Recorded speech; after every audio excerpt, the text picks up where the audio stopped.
తెలంగాణ భవన్లో కేటీఆర్ మాట్లాడుతున్నారు. లైవ్లో చూద్దాం.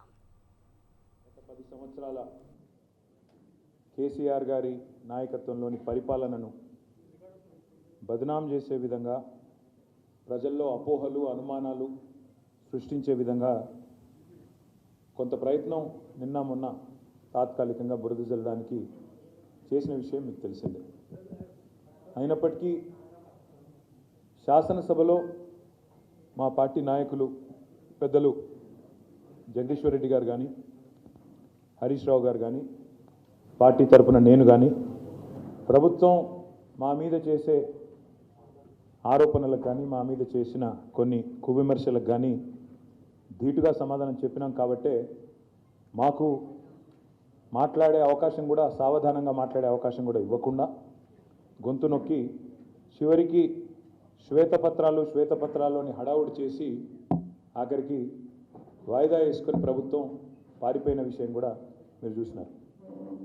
అయితే వాళ్ళు లేవనెత్తిన కొన్ని సందేహాలు, మళ్ళీ అదేవిధంగా వాళ్ళు కొన్ని చేసిన ఆరోపణలు, ఇవన్నింటి విషయంలో బాధ్యత కలిగిన ఒక పార్టీగా గత 10 ఏళ్ళు ప్రజలు మాకు అవకాశం ఇచ్చినప్పుడు ఏం జరిగింది, ఎట్లా జరిగింది, ఇవన్నీ చెప్పవలసిన బాధ్యత, ప్రజలకు వివరించవలసిన బాధ్యత మా మీద ఉన్నది. కాబట్టే ఈరోజు ఈ స్వేదపత్రాన్ని, ఈ 10 ఏళ్ళు చెమటోడ్చి రక్తాన్ని రంగరించి వందల వేల గంటలు పనిచేసి ఒక్క మా ప్రభుత్వంలోని మంత్రులు ఎమ్మెల్యేలు మాత్రమే కాదు, మా ముఖ్యమంత్రి గారు మాత్రమే కాదు, లక్షల మంది ఉద్యోగులు, కోట్ల మంది ప్రజలు తమ స్వేదంతో, తమ కష్టంతో, తమ చెమటతో ఈ రాష్ట్ర అభ్యున్నతికి ఏ రకంగా తోడ్పడ్డారో, ఏ రకంగా ముందుకు తీసుకొని పోయినారో చెప్పవలసిన బాధ్యత ఈ స్వేదపత్రం ద్వారా మా మీద ఉన్నది. కాబట్టే దీన్ని స్వేదపత్రం అన్నాం. ఎక్కడికి చేరుకున్నామో తెలియాలి అంటే ముందుగా ఎక్కడ మొదలయ్యామో కూడా గుర్తుపెట్టుకోవాలి. అందులో భాగంగా మరి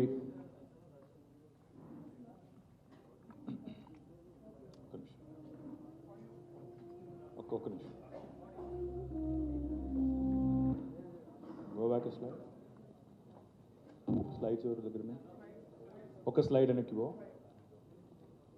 టు ద ఫస్ట్ స్లైడ్. ఎక్కడికి చేరుకున్నామో తెలవాలి అంటే ఎక్కడ మొదలయ్యామో గుర్తుపెట్టుకోవాలంటారు. అందుకే ఒక మాటలో చెప్పాలి అంటే విధ్వంసం నుంచి వికాసం వైపు, సంక్షోభం నుంచి సమృద్ధి వైపు జరిగిన ఈ ప్రయాణం కొత్త రాష్ట్రంలో గత 10 ఏళ్ల ప్రగతి ప్రస్థానం ఏదైతే ఉందో భారతదేశ చరిత్రలోనే ఒక రకంగా చెప్పాలంటే ఇది ఒక సువర్ణ అధ్యాయం. 60 ఏళ్ల సమైక్య పాలన, 60 ఏళ్లలో జరిగిన జీవన విధ్వంసం ఒకవైపు అయితే, మరి నేరపూరితమైన నిర్లక్ష్యంతో, క్రిమినల్ నెగ్లిజెన్స్తో, నెక్స్ట్ స్లైడ్, క్రిమినల్ నెగ్లిజెన్స్తో, ఉద్దేశపూర్వకమైన నిర్లక్ష్యంతో మన రాష్ట్రాన్ని నాశనం చేసే ప్రయత్నం, జీవన విధ్వంసం చేసే ప్రయత్నం ఆనాటి అప్పటి పాలకులు, అది కాంగ్రెస్ వారు కావచ్చు, ఇతరులు కావచ్చు, వారి వివక్ష వల్ల శిథిలమైన ప్రాంతం, పూర్తి స్థాయిలో పక్షపాతంతో చిక్కి శల్యమైన ప్రాంతం మన తెలంగాణ. అందుకే మాటల్లో కంటే కూడా ఆనాటి ఒక ఫ్రీలాన్స్ జర్నలిస్ట్, ఆయన పేరు ప్రేమ్ అమన్, ఆ రోజుల్లో తెలంగాణ ఉద్యమం నుంచి ప్రేరణ పొంది ఆయన తెలంగాణ స్టిల్ సీకింగ్ జస్టిస్, అంటే న్యాయం కోసం నిరీక్షిస్తున్న తెలంగాణ అని చెప్పి ఒక డాక్యుమెంటరీ రూపొందించారు. అదొక 2-3 నిమిషాలు దాన్ని చూసినట్టయితే కళ్ళకు కట్టినట్టు మీకే అర్థమవుతుంది ఆనాటి తెలంగాణ పరిస్థితి. దాని ముందుగా ఒక 2 నిమిషాలు చూద్దాం.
ఒక ఫ్రీలాన్స్ జర్నలిస్ట్, ఇది మేము తయారు చేసిందో ఇంకోరు చేసిందో కదా, ఒక ఫ్రీలాన్స్ జర్నలిస్ట్, ఆయన పేరు ప్రేమ్ అమన్.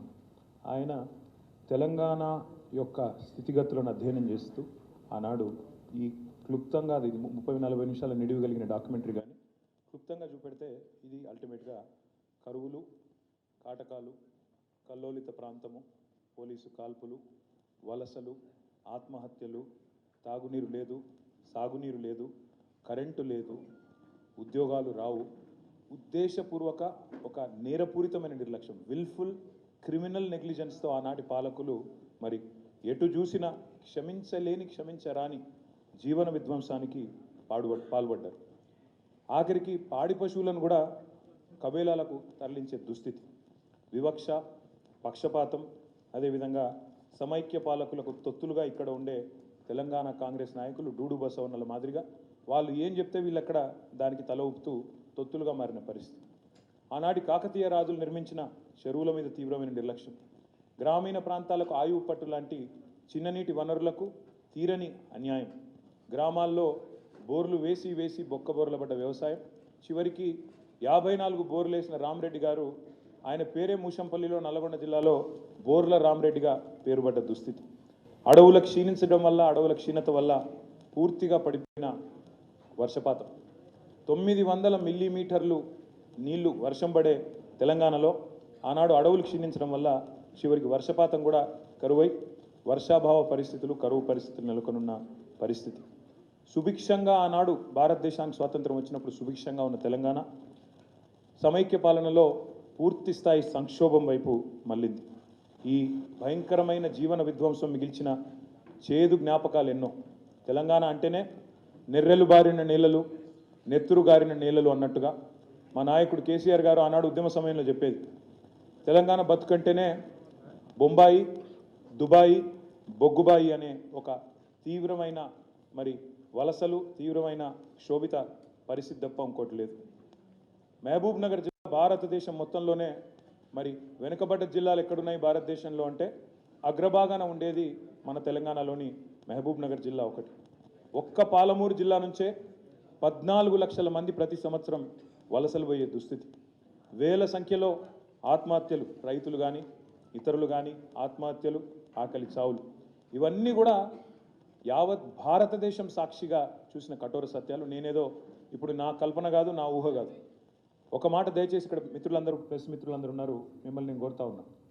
తెలంగాణ రాష్ట్రం ఏర్పడ్డ నాడు 2014 జూన్ 2 నాడు తెలంగాణలో 10 జిల్లాలు ఉండేది. 10 జిల్లాల్లో తెలంగాణలో హైదరాబాద్ మినహా మిగతా 9 జిల్లాలు backward reason areas. Backward reason అంటే బ్యాక్వర్డ్ రీజన్ గ్రాంట్ ఫండ్స్ వచ్చేది, బీఆర్జీఎఫ్ గ్రాంట్స్ వచ్చేది. అంటే ఒక రాష్ట్రంలో 10 జిల్లాలు ఉంటే అందులో 9 జిల్లాలు అంటే 90% దాదాపుగా భూభాగం మరి వెనుకబడ్డ ప్రాంతంగా ముద్రపడ్డది. అంటే మరి తెలంగాణ ఏర్పడ్డ నాడు ఎట్లాంటి సంక్షుభిత పరిస్థితి ఉండేనో దాన్ని బట్టే చెప్పవచ్చు. Next slide.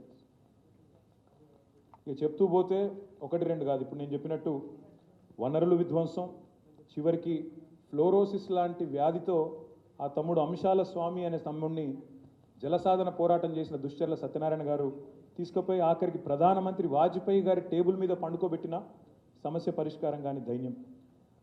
మరి 10 కిలోమీటర్లు నడుస్తూ నీళ్లు తెచ్చుకునే దయనీయమైన పరిస్థితి, బొంబాయికి వలసపోయే దుస్థితి, నెర్రెలు బారిన నేలలు, చెబుతూ పోతే పగలని గుండె లేదు, మరి చెదరని కళ లేదు, చెదరని స్వప్నం లేదు, తడవని కళ్ళు లేవు అంటే అతిశయోక్తి కాదు. ఒక్క నల్లగొండ జిల్లాలో, నల్లగొండ అదేవిధంగా ఇతర జిల్లాల్లో ఫ్లోరోసిస్ దెబ్బకు 2 లక్షల మంది, ఒకరు కాదు ఇద్దరు కాదు 2 లక్షల మంది చివరికి వలసపోయే దుస్థితి, మానవరహిత జిల్లాగా, మానవరహిత ప్రాంతంగా నల్లగొండ జిల్లా మారిపోతుంది అని ఆఖరికి వరల్డ్ హెల్త్ ఆర్గనైజేషనే చివరికి చెప్పే దుస్థితి వచ్చింది ఆనాటి తెలంగాణకు. Next slide. మరి ఆ రోజు కవులు, కళాకారులు, జర్నలిస్టులు, రచయితలు ఎంతోమంది గలమెత్తినారు, పాటలు రాసినారు. మిత్ర రాసిండు ఆనాడు పాట, ప్రముఖమైన పాట, పల్లె పల్లెనా పల్లేర్లు మొలిచే పాలమూరులోన అంటూ పాలమూరు గోసను తన గాత్రం రూపంలో, తన పాట రూపంలో మిత్ర చెప్పిన. అదేవిధంగా మా గోరేటి ఎంకన్న సేతాన మేడుందిరా తెలంగాణ శైలాన్ని బీలాయరా అంటూ ఆనాడు గలం విప్పిన.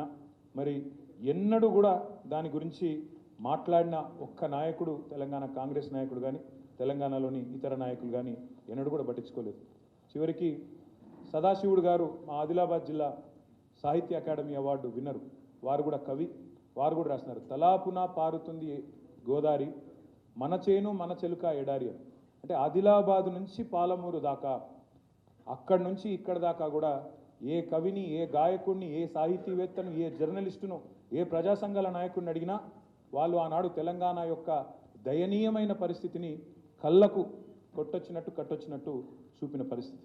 మరి ఆ రోజుల్లో అప్పుడున్న పరిస్థితుల్లో 1969లో జరిగిన ఉద్యమం విఫలమైన తర్వాత 69లో 371 మంది ఆనాడు విద్యావంతులు, విద్యార్థులు తెగించి పోరాడితే ఆనాడు 370 మంది ప్రాణత్యాగాల తర్వాత కూడా మరి ఒక్కసారి ఆ ఉద్యమం విఫలమైన తర్వాత మళ్ళీ దాదాపు 32 ఏళ్ళు ఎవరు పట్టించుకోలేని పరిస్థితి. మరి ఎవరూ లేరు కదా అని చెప్పి చెలరేగిపోయిన సమైక్యవాదులు, వారికి తొత్తులుగా ఉన్న తెలంగాణ కాంగ్రెస్ నాయకులు చివరికి ఏమైంది పరిస్థితి అంటే నానాటికి తీసుకట్టు నాగంబొట్టు అన్నట్టు అన్ని రంగాల్లో, ఈ రంగం ఆ రంగం అని కాదు, ఏ రంగం తీసుకున్నా తీరని వివక్ష, తీరని అన్యాయం ఆనాడు తెలంగాణది. మరి ఇప్పుడే చెప్పినట్టు నాడు కంటతడి పెట్టని తెలంగాణ బిడ్డలేడు, గుండెలు పగలని తెలంగాణ గడపలేదు అంటే అతిశయోక్తి కాదనే మాట కూడా నేను మీకు విజ్ఞప్తి చేస్తూ ఉన్నాను. ఎంతోమంది కవులు, కళాకారులు, విద్యావంతులు, ప్రొఫెసర్ జయశంకర్ గారు లాంటి మేధావులు వీరందరూ కూడా ఆనాడు తమ ఆర్తిని, ఆవేదనను వ్యక్తం చేసినా ఎవరూ పట్టించుకున్న పాపాన పోలేదు. కళ్ళల్లో ఇక నీళ్ళు ఇంకిపోతాయేమో అనే పరిస్థితుల్లో పిడికిలి బిగించి సమరశంఖం పూరించింది మా నాయకుడు, టీఆర్ఎస్ పార్టీ అధినేత, వ్యవస్థాపక అధ్యక్షుడు గౌరవనీయులు పెద్దలు కేసీఆర్ గారు. 2001లో, ఎందుకంటే చాలామంది ఇవాళ చాలా ఈజీగా మాట్లాడుతున్నారు, ముఖ్యంగా ఇప్పుడున్న కాంగ్రెస్ నాయకులు, ఉద్యమంలో ఏనాడు లేని వాళ్ళందరూ కూడా ఇవాళ చాలా పెద్ద పెద్ద మాటలు మాట్లాడుతున్నారు. తెలంగాణ వాళ్ళే తెచ్చినామని, మా వల్లనే తెలంగాణ వచ్చిందని మాట్లాడుతున్నారు. ఒకసారి అందుకే మీకు ఏం జరిగింది తెలంగాణ పోరాటంలో, ఎన్ని రకాల రాజీనామాలు, ఉప ఎన్నికలు, దీక్షలు, అమరుల ప్రాణత్యాగాలు, ఎన్ని పోరాట రూపాలు, సంక్షిప్తంగా ఒక్క నిమిషం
కల్వకుంట్ల చంద్రశేఖరరావు అనే నేను తెలంగాణ రాష్ట్ర ముఖ్యమంత్రిగా దైవసాక్షిగా ప్రమాణం చేస్తున్నాను.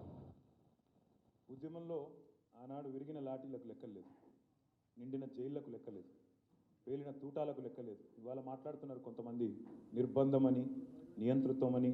కానీ నిర్బంధం నిజంగా చెప్పాలంటే ఆనాడు, నియంత పాలన అంటే సమైక్య పాలకులది. తెలంగాణ ఇస్తే అంధకారమే అని చెప్పి కట్టెలు పట్టుకొని కట్టుకథలు చెప్పిన వాళ్ళు, ఇవాళ పెద్ద పెద్ద మాటలు మాట్లాడిన వాళ్ళు, వాళ్ళకు తొత్తులుగా పనిచేసిన వాళ్ళు ఇవాళ శ్వేతపత్రాల పేరిట మళ్ళొక్కసారి తెలంగాణను విఫల ప్రయోగంగా, విఫల రాష్ట్రంగా చిత్రీకరించే ప్రయత్నం చేస్తూ ఉన్నారు. కానీ పోరాడి తెచ్చిన తెలంగాణ ఎవరి చేతుల్లో పెడితే న్యాయం జరుగుతుందని ప్రజలు భావించినరో వాళ్ళ చేతుల్లోనే, కేసీఆర్ గారి చేతుల్లోనే పెట్టి ఆనాడు కేసీఆర్ గారిని తెలంగాణ ప్రజలు మొట్టమొదటిసారి 2014లో ముఖ్యమంత్రిగా ఎన్నుకున్న తర్వాత, ఆ రోజు ఉద్యమ విజయం ఫలితంగా తెలంగాణ రాష్ట్రం ఏర్పడ్డ తర్వాత మరి 2014 జూన్ 2 నాడు ఇప్పుడే చూపెట్టినట్టు కేసీఆర్ గారు ముఖ్యమంత్రిగా పదవి బాధ్యతలు చేపట్టినారు. చేపట్టిన నాడు పరిస్థితి ఏంటి అంటే ఆ రోజు ఆర్థిక చిక్కులు ఒకవైపు, చాలామంది అలా కన్వీనియంట్గా మాట్లాడుతున్నారు 9 ఏళ్ల తర్వాత అదేదో కంటిన్యూస్ ప్రాసెస్ అన్నట్టు, ఇదేదో 50 ఏళ్ల నుంచి ఉన్న రాష్ట్రం అన్నట్టు మాట్లాడుతున్నారు. కొత్త రాష్ట్రం, ఎన్నో రకాల ఆర్థిక చిక్కులు, మరొక వైపు రాజకీయ కుట్రలు. ఈ రాష్ట్రం ఒక విఫల ప్రయోగం, ఇది ఒక విఫల రాష్ట్రం, Telangana is a failed state, not viable state అనే కుట్ర ఒకవైపు. ఇంకోవైపు విభజన చట్టం అమలు కాదు, ఆ అమలు కష్టాలు ఒకటి కాదు, రెండు కాదు, ఎన్నో. ఉద్యోగులు ఆస్తుల పంపిణీ కష్టాలు పూర్తి కాలే. ఒకవైపు 2700 మెగావాట్ల విద్యుత్ లోటు, మరొక వైపు వారసత్వంగా సంక్రమించిన తాగునీటి సాగునీటి సమస్యలు కోకొల్లలుగా ఉన్నాయి. ఇవి రాష్ట్రం ఏర్పడ్డ నాడు మా ముందున్న సవాలు. ఆ రోజు మేము వెరవలేదు. కొంతమంది కుట్రలు ఎట్లుంటాయంటే, రాష్ట్రం ఏర్పడ్డ తొలినాళ్లలోనే మాట్లాడిన మాటలు, బెర్లిన్ గోడనే కూల్చి మళ్ళీ ఈస్ట్ వెస్ట్ జర్మనీ ఒకటైనాయి, అట్లాంటిది తెలంగాణను మళ్ళీ తిరిగి ఆంధ్రలో కలపలేమా అంటూ ఆ రోజు మాటల దాడి. ఇంకోవైపు సరే పేర్లు ఎందుకు కానీ కొంతమంది ఆ రోజు కూడా రాష్ట్ర ప్రభుత్వాన్ని అస్థిరపరిచే ప్రయత్నం, ఎమ్మెల్యేల కొనుగోలు కోసం ప్రయత్నం, ఇంకా చాలా ఇట్లాంటి ఎన్నో జరిగినా ఆ రోజు మరి పునర్నిర్మాణ యజ్ఞం, తెలంగాణ రాష్ట్ర ఏర్పాటు తర్వాత ఒక కొత్త రాష్ట్రానికి మరి ఉన్న సవాళ్ళన్నింటినీ అధిగమిస్తూ పునర్నిర్మాణం ఎట్లా చేయాలి, శిథిలమైన తెలంగాణ, జీవన విధ్వంసం జరిగిన తెలంగాణలో ఎట్లా జరగాలి అనే ఒక ఆలోచన. Next slide. మరి ఏ రకంగా ఈ రాష్ట్ర ఆర్థిక పరిస్థితి, ఈ రాష్ట్రంలో ఉండే ఆదాయ వనరుల మీద స్పష్టత లేనప్పుడు మరి ఈ చిమ్మ చీకట్ల నుంచి ముందుకు ఎట్లా పోవాలి అన్నప్పుడు ఆ రోజు ఈ రకమైన కార్యక్రమాలు తీసుకున్నాం. ఒక పటిష్టమైన ఆర్థిక క్రమశిక్షణతో, ఫిస్కల్ ప్రూడెన్స్తో ఆర్థిక ప్రణాళికలు రూపొందించుకొని బీహార్లో ఉండే ఒక తెలంగాణ బిడ్డ జిఆర్ రెడ్డి గారు అనే ఒక పెద్ద ఆయన, ప్రముఖ ఎకానమిస్ట్, ఆయనను ప్రత్యేకంగా రాష్ట్ర ప్రభుత్వ సలహాదారుగా నియమించుకొని ఆ రోజు కోల్ ఇండియా సీఎండీగా ఉన్న నరసింహరావు గారు అనే ఐఏఎస్ ఆఫీసర్ని తెలంగాణకు రమ్మని రిక్వెస్ట్ చేసి ముఖ్యమంత్రి గారి కార్యాలయంలో ప్రిన్సిపల్ సెక్రటరీగా పెట్టుకొని వారికి ఉన్న దశాబ్దాల అనుభవాన్ని రంగరించి మాకే అన్నీ తెలుసు, మేమే చాలా గొప్పవాళ్ళం అన్నట్టుగా కాకుండా నేర్చుకోవాల్సింది ఎంతో ఉంది, ఇంకా తెలుసుకోవాల్సింది ఎంతో ఉంది అని చెప్పి ఈ రకంగా ఆర్థిక ప్రణాళికలు రూపొందించుకొని ఒక క్రమశిక్షణతో ఒకవైపు పరిపాలనా సంస్కరణలకు పెద్దపీట వేస్తూ ప్రజల వద్దకు పాలనను తీసుకొని పోతూ మరొక వైపు పాలనా ప్రాధాన్యతలు. మాకున్న సవాల్ ఏంది ఆ రోజంటే, ఎన్నో సవాళ్ళు పోరాడి తెచ్చుకున్న రాష్ట్రంలో మొట్టమొదటి ఛాలెంజ్ ఏంది, ప్రయారిటీ సెక్టర్స్ ఏంటి, ఏ రకమైన ప్రయారిటీస్ పెట్టుకోవాలి, ఏ రకంగా మనం స్పష్టమైన టార్గెట్స్ నిర్దేశించుకోవాలి. అదేవిధంగా దశాబ్దాల పాటు ప్రజలు పోరాటం చేసింది ఎన్నో ఆకాంక్షలతో, మరి ఆకాంక్షలు ఎట్లా నెరవేర్చాలి. ఇంకోవైపు నీళ్లు నిధులు నియామకాలన్నాం, వాటిని ఎట్లా నెరవేర్చాలి, నిర్విఘ్నంగా ముందుకు తీసుకొని పోవాలి. తెలంగాణ భౌగోళిక స్వరూపాన్ని ఎట్లా అర్థం చేసుకోవాలి, ఎందుకంటే అప్పుడు కొంతమంది మేధావులు మాట్లాడేటోళ్ళు, నదులు కిందున్నాయి, నేలలు పైనున్నాయి, నీళ్ళు ఎట్లా వస్తాయి మీకు, మీరు ఎట్లా తీసుకుపోతారు నీళ్లు అని ఒక వైపు వాదన. మరొక వైపు అడుగంటిపోయిన భూగర్భ జలాలను పైకి తీసుకురావడం ఒక సవాల్. మరొక వైపు తీవ్రమైన కరెంటు సంక్షోభం నుంచి రాష్ట్రాన్ని బయటపడేయడం మరొక సవాల్. ఆకలి చావులు, ఆత్మహత్యలను ఆపడం, ప్రజల్ని కాపాడుకోవడం మరొక సవాల్. బీడువారిన రైతుల జీవితాలను, బతుకులను బాగు చేయడం మరొక సవాల్. క్షీణించిన శాంతి భద్రతలు, హైదరాబాదులో ప్రతి సంవత్సరం కర్ఫ్యూలు, అదేవిధంగా రాష్ట్ర వ్యాప్తంగా కల్లోల ప్రాంతాలు, వీటిని పటిష్టపరచడం మరొక సవాల్. తరతరాల తాగునీటి తన్లాటను తీర్చడం మరొక సవాలు. పారిశ్రామికవేత్తల్లో నెలకొనున్న భయాలను తొలగించడం మరొక సవాలు. విఫల రాష్ట్రంగా కొన్ని దుష్టశక్తులు ఏవైతే ప్రయత్నాలు చేస్తున్నాయో ఆ దుష్టశక్తులను మరి తిప్పికొట్టడం మరొక సవాల్. Next slide. ఇదొక వైపు. మరొక వైపు ఇవాళ నేను 6.5 ఏళ్ళు అని పెట్టిన, అక్కడ మీరు అడగవచ్చు 6.5 ఏళ్ళు ఏంది, మీరు పరిపాలించింది 9.5 ఏళ్ళు కదా అని. వాస్తవంగా చెప్పాలి అంటే 2 ఏళ్ళు మరి ఎవరూ ఊహించని విధంగా కరోనా అనే మహమ్మారి వచ్చిన తర్వాత దాదాపు 2019 చివరి నుంచి 2021 చివరి దాకా 2 ఏళ్ల పాటు కరోనాతో రాష్ట్ర ఆర్థిక వ్యవస్థ మీకు తెలుసు. మరొక వైపు పెద్ద నోట్ల రద్దు, ఇంకోవైపు కొత్త రాష్ట్రంగా ఏర్పడి బాలారిష్టాలు, ఇవన్నీ చూస్తే వెరసి మేము నికరంగా పరిపాలించింది నిజంగా చెప్పాలంటే ఎన్నికలు ఇవన్నీ తీసేస్తే 6.5 సంవత్సరాలు మాత్రమే. ఒకవైపు అటు 60 ఏళ్ళ పరిపాలన, ఒకవైపు 60 ఏళ్ళు మాకు వారసత్వంగా కష్టాలు ఇచ్చిపోయిన వాళ్ళ పరిస్థితి ఒకవైపు, 6.5 ఏళ్ళ పరిపాలన ఒకవైపు. ఇందులో మేము పెట్టుకున్న ఆలోచన, ఏ రకంగానైనా సరే ప్రాధాన్యత క్రమం ప్రయారిటీ ఆర్డర్ ఆఫ్ ప్రయారిటీ నిర్మాణం చేసుకోవాలని చెప్పి మొట్టమొదటి ప్రయారిటీ బ్రహ్మాండంగా సంక్షేమ టాప్ ఇచ్చుకున్నాం. పేద ప్రజలను కడుపులో పెట్టుకొని కాపాడుకోవడానికి టాప్ ప్రయారిటీ ఇచ్చుకున్నాం. సంక్షేమంలో మీరు చూసినట్టయితే ఆసరా లాంటి పథకాలు, అంటే ఏ పేదవాడు ఆకలి సావుకు లోను కాకూడదు, ఏ పేదవాడు ఎట్టి పరిస్థితుల్లో కూడా నష్టపోకూడదు అనే ఉద్దేశంతో ఆసరా పెట్టుకున్నాం. రెండో ప్రాధాన్యం విద్యుత్ రంగాన్ని సంక్షోభం నుంచి గట్టెక్కించడం. ఎందుకంటే ప్రతి మనిషి జీవితంలో విద్యుత్ ఇవాళ అంతర్భాగం అయిపోయింది. పొద్దున్న లేస్తే మనం బటన్ స్విచ్ ఆన్ చేయడంతో మొదలవుతుంది ప్రయాణం జీవితం. రాత్రి పడుకునే ముందు స్విచ్ ఆఫ్ చేయడంతో బంద్ అవుతూ ఉన్నది. అందుకే దినచర్యలో అంతర్భాగంగా మారిపోయిన విద్యుత్ రంగాన్ని, మంచినీళ్ళ నుంచి సాగునీటి వరకు అన్నింటికీ కీలకమైన విద్యుత్ రంగాన్ని బయటేసేది రెండో ప్రాధాన్యంగా తీసుకున్నాం. మూడో ప్రాధాన్యం మరి వ్యవసాయ రంగాన్ని సంక్షోభం నుంచి బయటేయాలా. లక్షలాది మంది రైతులు ఏ ఆశించి అయితే సాగునీరు ఆశించి, కరెంటు ఆశించి, మరి సపోర్ట్ ఆశించి తెలంగాణ కోసం పోరాటం చేసినరో వాళ్లకు అండగా నిలబడడం, ఆత్మహత్యలు ఆపడం, వలస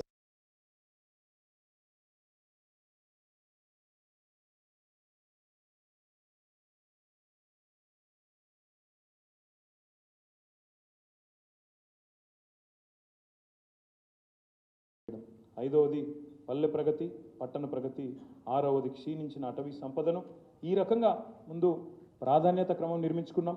తర్వాత నిధుల కూర్పు మీద దృష్టి పెట్టినాం. ఆర్థిక రంగంలో నిష్ణాతులైన జిఆర్ రెడ్డి గారిని తెచ్చుకున్నాం. అత్యంత కఠినంగా ఫిజికల్ ప్రుడెన్స్ పాటించినాం. వారసత్వంగా సంక్రమించిన అప్పుల లెక్కలు తీసినాం. వాస్తవికమైన ఆర్థిక క్రమశిక్షణ పాటించినాం. అన్ని అవకాశాలను ఎక్స్ప్లోర్ చేస్తూ ముందడుగు వేసినాం.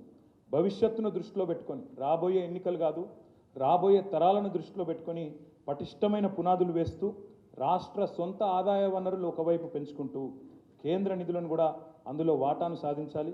మరొక వైపు కేంద్ర ఆర్థిక పరిమితులకు, ఎఫ్ఆర్బిఎం లాంటి చట్టాలకు లోబడి అప్పులు తీసుకొచ్చినా, పెట్టుబడులు పెట్టినా ఇవన్నిటినీ కూడా సమగ్రంగా అర్థం చేసుకొని ప్రయాణం ప్రారంభించాం. కాబట్టే ఈ స్లైడ్ చాలా ఇంపార్టెంట్. ఇది మీరు చూసినట్టయితే ఒక్క మాటలో తెలంగాణ ఎక్కడి నుంచి ఎక్కడికి పోయిందో చెప్పవచ్చు మీరు. 2013-14లో తెలంగాణ తలసరి ఆదాయం పర్ క్యాపిటా ఇన్కమ్ 1,12,162 రూపాయలు మాత్రమే. కానీ మేము దిగిపోయే నాటికి, మేము ప్రభుత్వాన్ని కాంగ్రెస్ పార్టీకి అప్పచెప్పే నాటికి భారతదేశంలోనే నెంబర్ 1 స్టేట్ పర్ క్యాపిటాలో తెలంగాణగా చేసి 3,17,115 రూపాయలతో వారికి అప్పచెప్పినాం. జిఎస్డిపి తీసుకుంటే, గ్రాస్ స్టేట్ డొమెస్టిక్ ప్రోడక్ట్ తీసుకుంటే 2013-14లో 4,51,000 కోట్లు మేము దిగిపోయే నాటికి. మధ్యలో కరోనా వచ్చినా, జిఎస్టీ వచ్చినా, డిమానిటైజేషన్ వచ్చినా, ఇంకా ఎన్ని అవాంతరాలు వచ్చినా మరి దాదాపు 13,27,000 కోట్లకు తీసుకుపోయి భారతదేశంలోనే ఫాస్టెస్ట్ గ్రోయింగ్ స్టేట్గా ఆర్బీఐతో కితాబు అందుకొని బ్రహ్మాండంగా జిఎస్డిపిని కూడా 13,27,000 కోట్లకు పెంచినాం. అన్నింటికి మించి ఇది ప్రామాణికం. పర్ క్యాపిటా ఎంత పెరిగింది, జిఎస్డిపి ఎంత పెరిగింది అనేది ఒకవైపు లెక్క ఉంటే, మరొక వైపు రాష్ట్రంలో పేదరికం ఎంత తగ్గింది, ఇది నా లెక్క కాదు. NFHS, national family health and survey అనుకుంటా, subject to correction. NFHS data ప్రకారం తెలంగాణ ఏర్పడే నాటికి పేదరికం, అండ్ ఈ పేదరికం కూడా మల్టీ డైమెన్షనల్ పావర్టీ అంటారు దీన్ని. మల్టీ డైమెన్షనల్, బహుముఖ పేదరికం 21.92, అంటే దాదాపు 22% పేదలున్న తెలంగాణలో 22% పేదలున్న తెలంగాణను ఇవాళ మేము దిగిపోయే నాటికి కేవలం 5.8% తగ్గించి గణనీయంగా భారతదేశంలో ఎక్కడా లేనంత పురోగతి సాధించిన రాష్ట్రం తెలంగాణ అని చెప్పి గర్వంగా ఇవాళ నేను మీ ముందు చెప్తా ఉన్నాను. అందుకే చెప్తా ఉన్నాను, Telangana is the most successful state of India in the first decade of it's formation. అదేవిధంగా ఎన్నో ఉన్నాయి ప్రశంసలు, అవార్డులు, కొత్త విద్యుత్ విధానాలు, కొత్త వ్యవసాయ విధానం, తాగునీటి విధానం, కొత్త సాగునీటి విధానం, పరిపాలనలో సంస్కరణలు, కొత్త చట్టాలు. దేశానికే దిక్సూచిగా పాలనలో మారింది తెలంగాణ. దేశానికే తెలంగాణ ఆచరిస్తుంది, దేశం అనుసరిస్తుంది అనే స్థాయికి తెలంగాణ మరి చేరుకున్న విషయం కూడా నేను మీకు గుర్తు చేస్తా ఉన్నాను. ఇక్కడ మిత్రులు, ఇక్కడ ఒక్క మాట మీకు నేను చెప్పాలి. ఇంతకుముందు నేను అన్నాను ప్రశంసలు ఎన్నో వచ్చినాయి అన్నాను. మీకు ఒక్క మాట ఇక్కడ చెప్పాలి. ఎన్ని ప్రశంసలు వచ్చినాయంటే స్వయంగా నీతి ఆయోగ్ వచ్చి రికమెండ్ చేసింది కేంద్ర ప్రభుత్వానికి. మీరు మిషన్ భగీరథ అనేది చాలా మంచి కార్యక్రమం, దీనికి ఒక 19,000 కోట్లు ఇవ్వండి అని నీతి ఆయోగ్ వచ్చి సిఫారసు చేస్తుంది. మిషన్ కాకతీయ చాలా మంచి కార్యక్రమం, దానికి ఒక 5,000 కోట్లు ఇవ్వండి, రెండింటికి కలిపి 24,000 కోట్లు ఇవ్వండి అని కేంద్ర ప్రభుత్వానికి స్వయంగా నీతి ఆయోగ్ సిఫారసు చేస్తుంది.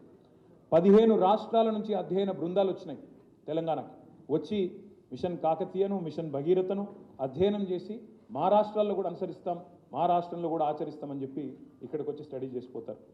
ఒక water man of India Rajendra Kumar గారు వచ్చి మిషన్ కాకతీయను అధ్యయనం చేసి ఇది భారతదేశం మొత్తం ఆచరించాలి అని చెప్పిపోతారు. ఇక తర్వాత మీకు తెలుసు తరతరాల తాగునీటి తనలాటకు ఎట్లా చరమగీతం పాడినాం అవన్నీ కూడా మీకు తెలుసు, ఆ విషయాలు నేను వివరంగా చెప్తాను. అయితే ఇక ఇక్కడికి వస్తే అసలు విషయానికి వస్తే నిన్నగాక మొన్న దయచేసి ఇది అందరూ కూడా ఫోకస్ చేయాలని ఒకసారి వివరంగా వినాలని చెప్పి కూడా నేను విజ్ఞప్తి చేస్తా ఉన్నా, ముఖ్యంగా మిత్రులను కోరుతా ఉన్నా. నిన్నగాక మొన్న తెలంగాణ ప్రభుత్వం, కొత్తగా కొలువుదీరిన తెలంగాణ ప్రభుత్వం ఒక తప్పుల తడక, ఒక అబద్ధాల పుట్టలాంటి శ్వేతపత్రం పేరిట ఒక అంకెల గారెడీకి అభాండాలకు తెరదీసింది. అప్పుల పేరుతో అభాండాలేసే ప్రయత్నం చేసింది. 6,71,000 కోట్ల అప్పులున్నాయి అని చెప్పి తప్పులు చెప్పింది ఈరోజు ప్రభుత్వం. అసెంబ్లీ సాక్షిగా, అత్యున్నత చట్టసభ సాక్షిగా పూర్తి స్థాయి సత్యదూరమైన మాటలకు తెరదీసింది ఈ ప్రభుత్వం. అందుకే వాళ్ళ డొల్లతనాన్ని, వాళ్ళ రాజకీయ దివాలా కోరుతనాన్ని వివరించడానికే ఈరోజు ఈ స్వేదపత్రం. అప్పుల పేరుతో అభాండాలు వేసినారు, కానీ వాస్తవం ఏంటి అంటే ఈరోజు తెలంగాణ అప్పులు వాస్తవికంగా ఎంత, వాళ్ళు చెప్పిన లెక్క ప్రకారమే 3 లక్షల, వాళ్ళ శ్వేతపత్రంలో చెప్పారు FRBM పరిమితిలో ఉన్న అప్పులు కేవలం 3,89,673 కోట్లు. 3,89,673 కోట్లు. అందులో వాళ్ళ ప్రభుత్వం మాకు ఇచ్చిపోయిన అప్పులు, పాత అప్పు ఆనాడు 2013-14లో వాళ్ళు దిగిపోయే నాటికి ఉన్న అప్పులు 72,658 కోట్లు. ఇక్కడ ఒక్క మాట కీలకం, దయచేసి మీరు దయచేసి నేను మిమ్మల్ని కోరేది, ఇక్కడ దయచేసి మీ అందరినీ కూడా ప్రార్థించేది, ఇక్కడ ఇంపార్టెంట్ పాయింట్ ఏంటంటే మాకు 2013-14లో ఇచ్చింది, వాళ్ళు ఇచ్చిపోయింది 72,658 కోట్లు. వాళ్ళు ఇచ్చిన శ్వేతపత్రం ప్రకారమే FRBM పరిమితి లోపల మేము రాష్ట్ర ప్రభుత్వం తెచ్చిన అప్పులు 3,89,000 చేసిన అప్పు FRBM పరిమితి లోపల ఎంత అంటే 389 మైనస్ 72,658 తీసుకుంటే 3,17,015 కోట్లు మాత్రమే.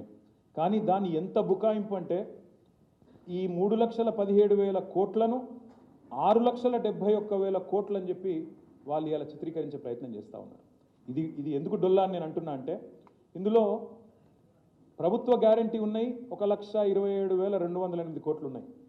స్పెషల్ పర్పస్ వెహికల్స్గా డైరెక్ట్గా హైపోతకేషన్తో, అంటే ఉదాహరణకి విద్యుత్ సంస్థలు ఉంటాయి, భద్రాద్రి అనే ప్రాజెక్టు కట్టాలా, యాదాద్రి అనే ప్రాజెక్టు కట్టాలా, భద్రాద్రి కట్టాలన్నా యాదాద్రి కట్టాలన్నా గవర్నమెంట్ గ్యారంటీ లేకుండానే సెల్ఫ్ హైపోతకేషన్, అంటే ఇప్పుడు ఎట్లాంటి ఉదాహరణకు మీరు కారు కొనుక్కుంటారు, కొన్ని కార్ల మీద చూస్తూ ఉంటారు మీరు తిరుగుతున్నప్పుడు, hypothecated to state bank of India అని రాసి ఉంటుంది. అంటే ఏంటిది, మీరు కనుక ఆ అప్పు కట్టకపోతే బ్యాంకు వాళ్ళు ఆ ఆస్తిని తీసుకుపోతారు అని అర్థం, దానికి ఆడికాడికే సరిపోతుందని అర్థం. వాళ్ళు ఆ ఆస్తిని తీసుకుపోతారు అని అర్థం, దానికి ఆడికాడికే సరిపోతుందని అర్థం. ప్రభుత్వ గ్యారంటీ ఉన్నవి 1,27,000 కోట్లు అయితే, ప్రభుత్వ హామీ లేని రుణాలు 59,000 కోట్లు అయితే, స్పెషల్ పర్పస్ వెహికల్స్ 1,18,557 కోట్లు అయితే, ఈ మూడింటిని కూడా కలిపి ఈ 389కి కలిపి మొత్తం 6,71,000 కోట్లుగా చూపెట్టే ప్రయత్నం, ఒక దివాలాకోరు ప్రయత్నం ఈ ప్రభుత్వం చేస్తూ ఉంది. నేను రాష్ట్ర ప్రజలకు చెప్పేది ఏమంటే, మేము మొన్న డిసెంబర్ 3 నాడు దిగిపోయే నాటికి రాష్ట్రం మీద ఉన్న మేము తీసుకొచ్చిన నిధుల కూర్పు మొత్తం కలిపితే కేవలం 3,17,015 కోట్లు మాత్రమే. వాళ్ళు చెప్తున్నట్టు 6,71,000 కోట్లు కాదు. ఇది శుద్ధ తప్పు, శుద్ధ అబద్ధం, ఇది అవాస్తవం. దయచేసి ప్రజలు గ్రహించాలని చెప్పి కూడా నేను కోరుతా ఉన్నా. ఇది ఎందుకు ఇంపార్టెంట్ అంటే, తమ సొంత పరపతితో కట్టుకునే అప్పు వివిధ సంస్థలు, అది విద్యుత్ సంస్థలు కావచ్చు, ఇంకో సంస్థ కావచ్చు, 3,05,179 కోట్లు సొంత పరపతితో కట్టుకునేది. ఇక్కడ ఇంకొక మాట కూడా నేను చెప్పాలి మీకు, ఈ ప్రభుత్వం ఎంత దివాలాకోరు ప్రభుత్వం అని చెప్పడానికి నేను చెప్తా ఉన్నా. ఈ ప్రభుత్వం మొన్న సివిల్ సప్లైస్ కార్పొరేషన్లో 56,000 కోట్ల అప్పులు ఉన్నాయి చెప్పింది. 56,000 కోట్ల అప్పుల పాలైపోయింది సివిల్ సప్లైస్ కార్పొరేషన్ అని చెప్పినారు. ఇది ఈరోజు ఉదయం సివిల్ సప్లైస్ కార్పొరేషన్ ఏం చేస్తుందంటే తాత్కాలిక క్యాష్ క్రెడిట్ లిమిట్స్ తీసుకుంటుంది. ఎందుకంటే వాళ్ళు సేకరించేది ధాన్యం, ఆ ధాన్యాన్ని మళ్ళీ తిరిగి అమ్ముతారు, వచ్చిన పైసలు వచ్చిన వాళ్ళు సేకరించేది ధాన్యం, ఆ ధాన్యాన్ని మళ్ళీ తిరిగి అమ్ముతారు, వచ్చిన పైసలు వచ్చినట్టు మళ్ళీ ఒక రొటేషన్ సిస్టంలో కట్టుకుంటూ పోతూ ఉంటారు. ఇవాళ ఉదయం సివిల్ సప్లైస్ కార్పొరేషన్ వెబ్సైట్ చూపెడుతున్న ప్రకారం వాళ్లకు ఈరోజు ఈ నిమిషానికి ఉన్న క్యాష్ క్రెడిట్ లిమిట్ శాంక్షన్ 24,600 కోట్లు మాత్రమే. 4 రోజుల కింద ప్రభుత్వం చెప్పింది 56,000 కోట్ల అప్పులు ఉన్నాయి సివిల్ సప్లైస్ కార్పొరేషన్ కని. కానీ వాస్తవ ముఖ చిత్రం ఏంటంటే అది క్యాష్ క్రెడిట్ లిమిట్స్. అవి అంటే ఇంకొక మాటలో ఇంకొక అడుగు ముందుకేసి చెప్పాలంటే, ప్రజలకు అర్థమయ్యేటట్టు చెప్పాలంటే, సివిల్ సప్లైస్ కార్పొరేషన్లో 56,000 కోట్ల అప్పు ఉందని ప్రభుత్వం చెప్తోంది. కానీ వాస్తవం ఏంది అంటే అదే సివిల్ సప్లైస్ కార్పొరేషన్ దగ్గర 30,000 కోట్ల విలువ చేసే ధాన్యం వాళ్ళ దగ్గర ఉంది. ఆ ధాన్యం అమ్మితే, ఆ స్టాక్ అమ్మితే 30,000 కోట్లు తిరిగి వెంటనే ప్రభుత్వానికి సివిల్ సప్లైస్ కార్పొరేషన్కి వస్తాయి. రెండవ మాట, ఆల్రెడీ అమ్మిన ధాన్యం ఫుడ్ కార్పొరేషన్ ఆఫ్ ఇండియా నుంచి రావాల్సిన పైసలు 16,000 కోట్లు ఉన్నాయి. ఆ రిసీవబుల్స్ని, ఈ స్టాక్స్ని రెండింటిని చూపకుండా, రెండింటి గురించి మాట్లాడకుండా 56,000 కోట్ల అప్పు, 56,000 కోట్ల అప్పు అని దాన్ని కూడా ఇగో ఇంట్లో లోడ్ చేసిండ్రు. ఈ 6,71,000 కోట్లు అనే దానిలో దాన్ని కూడా మోపి లేని అప్పును ఉన్న అప్పుగా చూపెట్టి తిమ్మిని బమ్మిని చేసే ప్రయత్నం. రిసీవబుల్స్, స్టాక్స్ ఉన్నా, ఆస్తులున్నా వాటిని చూపెట్టకుండా దాచేసి మా మీద బట్టగాల్చి మీదేసే ప్రయత్నం ఏదైతే చేసినారో దానికి ఒక సివిల్ సప్లైస్ కార్పొరేషనే ఒక గొప్ప ఉదాహరణ. మీరు కూడా ఇప్పుడే పోవచ్చు, ఈరోజు ఆదివారం, వెబ్సైట్ ఈరోజు ఇంకా కూడా ఆనే ఉంది. సివిల్ సప్లైస్ కార్పొరేషన్ పోతే, వెబ్సైట్ పోతే మీరే చూస్తారు 24,600 కోట్ల cash credit sanction limit sanction అయ్యి ఉన్నది. అది కూడా డైనమిక్గా ఎప్పటికప్పుడు మారుతుంది. రేపు మీరు చూస్తే స్టాక్ అమ్మిన అనుకోండి, ఇంకొన్ని డబ్బులు వస్తాయి కాబట్టి అది ఇంకా తగ్గుతుంది. రిసీవబుల్స్ వచ్చినాయి అనుకోండి, అది దాదాపు 10,000కో 5,000 కోట్లకో తగ్గిపోయే పరిస్థితి ఉంటుంది. కాబట్టి ఇది చాలా ఇంపార్టెంట్ స్లైడ్. దయచేసి నేను మీడియా మిత్రులను కోరుతా ఉన్నా, అదేవిధంగా మా నాయకుల్ని కూడా కోరుతా ఉన్నా, ఇది చాలా చాలా ఇంపార్టెంట్ స్లైడు. ప్రభుత్వం యొక్క వాదన శుద్ధ తప్పు. కేవలం స్థూలంగా మొత్తం రాష్ట్ర ప్రభుత్వం మీద ఉన్న రుణాలు ఇవి కూడా లాంగ్ టర్మ్ రుణాలు, ఇవి అన్నీ కూడా 10 ఏళ్ళ పైబడి, 15 ఏళ్ళు, 20 ఏళ్ళు వాళ్ళు మాట్లాడుతున్న మాటలు, పుట్టబోయే బిడ్డ మీద అప్పు పెట్టినారు, ప్రతి మనిషి మీద అప్పు పెట్టినారు అనేది అయితే మాట్లాడినారో అది శుద్ధ తప్పు అనే మాట నేను మీకు విజ్ఞప్తి చేస్తా ఉన్నా. ఇంకొక మాట కూడా చెప్పాలి. రాష్ట్ర ముఖ్యమంత్రి గారు స్వయంగా చెప్తారు ఆర్టీసీ అప్పుల గురించి. ఆర్టీసీ అప్పు లేదో కేసీఆర్ ప్రభుత్వం వచ్చినాకనే చేసినట్టు ఇవాళ ఒక పేపర్ రాసింది. మేడ్చల్లో భూములు తనఖా పెట్టినారు అని చెప్పి అడ్డంగా రాస్తున్నారు. ఆర్టీసీ అనే కార్పొరేట్ భూములు ఉన్నాయి. హైదరాబాద్ నడిబొడ్డులోని ఆర్టీసీ ఎక్స్ రోడ్స్తో సహా విలువైన భూములు ఎన్నో ఉన్నాయి. అవి కార్పొరేషన్ ఆస్తులు. కార్పొరేషన్ ఆస్తులు తనఖా పెట్టుకొని కార్పొరేషన్ లోన్ తెచ్చుకుంటే కూడా అది ప్రభుత్వమే చేసింది, ప్రభుత్వమే అప్పుల పాలు చేస్తుందని చెప్పి దుష్ప్రచారం చేసే ప్రయత్నం చేస్తున్నారు. సెల్ఫ్ సఫిషియెంట్ కార్పొరేషన్స్ ఏవైతే ఉంటాయో, సివిల్ సప్లైస్ కానీ, ఆర్టీసీ కానీ, ఎలక్ట్రిసిటీ, జెన్కో కానీ, ఇవన్నింటిని కూడా కలిపి లేని అప్పులు ఉన్నట్టుగా చేసే ప్రయత్నం ఏదైతే ఉందో దీన్ని రాష్ట్ర ప్రజలు, మా నాయకులు, మీడియా మిత్రులు అందరూ కూడా దయచేసి గ్రహించాలని చెప్పి కూడా నేను మీకు విజ్ఞప్తి చేస్తా ఉన్నాను. ఎందుకు ఇవాళ తెలంగాణ స్వేదపత్రం ప్రచురిస్తున్నామంటే, ఒకవైపు వాళ్ళు లేవనెత్తిన అంశాలలోని డొల్లతనాన్ని బయటపెట్టడంతో పాటు తెలంగాణ సాధించిన విజయాలను కూడా ఒక్కసారి మీకు గుర్తు చేయాల్సిన అవసరం ఉంది. తెలంగాణను ఒక విఫల రాష్ట్రంగా చూపెట్టే ప్రయత్నం ఏదైతే చేస్తూ ఉన్నారో అది శుద్ధ తప్పు. తెలంగాణ ఇవాళ ఆకాశమంత ఎత్తున, హిమాలయ పర్వత స్థాయిలో భారతదేశంలో ఒక ఆదర్శ రాష్ట్రంగా, అగ్రగామి రాష్ట్రంగా ఉన్నది. రాష్ట్ర ప్రతిష్టను దెబ్బతీసే ప్రయత్నం ఏదైతే వాళ్ళు చేస్తూ ఉన్నారో ఇది తప్పు అని చెప్పే ప్రయత్నం. మేము చెప్పిన ప్రతి లెక్క ఇదేదో నా సొంత కవిత్వమో, టీఆర్ఎస్ పార్టీ లెక్కనో, మా కేసీఆర్ గారు ఇచ్చిన లెక్కనో కాదు. వీటన్నిటికీ సోర్సెస్ ఏంటి అంటే RBI, reserve bank of India, controller and auditor general యొక్క లెక్కలు, పార్లమెంట్ సాక్షిగా కేంద్ర ప్రభుత్వం, మినిస్ట్రీ ఆఫ్ స్టాటిస్టిక్స్ ప్రవేశపెట్టిన నివేదికలు, నీతి ఆయోగ్ వంటి సంస్థలు, అదేవిధంగా రాష్ట్ర కేంద్ర ప్రభుత్వంలోని ఇతర సోషియో ఎకనామిక్ సర్వేసు, అదేవిధంగా రాష్ట్ర కేంద్ర ప్రభుత్వాలు పెడుతున్న మరి లెక్కలే అని చెప్పి కూడా నేను మీకు విజ్ఞప్తి చేస్తా ఉన్నాను. మేము కేవలం తెలంగాణకు ఆస్తులు సృష్టించిన ప్రభుత్వం, పార్టీ మాత్రమే కాదు, తెలంగాణ అనే అస్తిత్వాన్ని సృష్టించిన పార్టీ, అస్తిత్వాన్ని సృష్టించిన నాయకుడు మా నాయకుడు పెద్దలు, అస్తిత్వాన్ని సృష్టించిన నాయకుడు మా నాయకుడు పెద్దలు కేసీఆర్ గారు అనే మాటను కూడా నేను మీకు గుర్తు చేస్తా ఉన్నా. ఇవి మచ్చుకు కొన్ని. నేను ఇక్కడ ఒక మాట అడుగుతా ఉన్నా. అక్కడ మీరు చూస్తున్నారు ఆకాశమంత ఎత్తున భారతదేశంలో కాదు ప్రపంచంలోనే అతి పెద్దదైన 125 అడుగుల సమున్నత ఒక దళితుల ఆత్మగౌరవానికి రాష్ట్రంలోని అణగారిన వర్గాల ఆత్మగౌరవానికి ప్రతీకగా నిలబడ్డ డాక్టర్ బాబాసాహెబ్ బిఆర్ అంబేద్కర్ గారు. ఈ ఆస్తికి ఎట్లా వెలువగడతారు మీరు? దాన్ని ఎట్లా కొలుస్తారు? ఏ లెక్కన కొలుస్తారు? ఎన్నో ఉన్నాయి. కానీ ఇక్కడ ఒక్క మాట కూడా మీకు చెప్పాలా, వాళ్ళు ఎంత దుర్మార్గం అంటే 60 ఏళ్ళ ఖర్చు వాళ్ళ శ్వేతపత్రంలో చూపెట్టింది. 60 ఏళ్లలో వాళ్ళ లెక్క ప్రకారమే, ప్రభుత్వ లెక్కల ప్రకారమే 4,98,000 కోట్లు ఖర్చు పెట్టిన 60 ఏళ్లలో తెలంగాణ మీద అని చెప్పి జనాభా ఆధారంగా గంపగుత్తగా 41.68% ఆఫ్ ద టోటల్ బడ్జెట్ మీకు ఖర్చు పెట్టినామని చెప్పి వాళ్ళు చెప్తారు. ఇక్కడ మేధావులు, విఘ్నులు మీరు ఎవరైనా సరే తెలంగాణ ఉద్యమంలో పాల్గొన్నవారైతే మీకు తెలుస్తుంది, మీకు యాదుకుంటుంది. ఆనాడు 56లో తెలంగాణ ఆంధ్ర ఒక రాష్ట్రం అయినప్పుడు, ఉమ్మడి రాష్ట్రం అయినప్పుడు మొదటి మాట తెలంగాణ ఆంధ్ర పెద్ద మనుషుల ఒప్పందంలోని మొదటి మాట ఏంటంటే తెలంగాణలోని ఆదాయం తెలంగాణలోనే ఖర్చు పెట్టాలి. తెలంగాణలోని ఆదాయం ఎక్కడైతే ఇదైతే ఉత్పత్తి అవుతుందో అది ఇక్కడే ఖర్చు పెట్టాలి అనేది మొట్టమొదటి కండిషన్ ఆ రోజు. మరి ఆ లెక్కన తీసుకుంటే ఆ ఆదాయం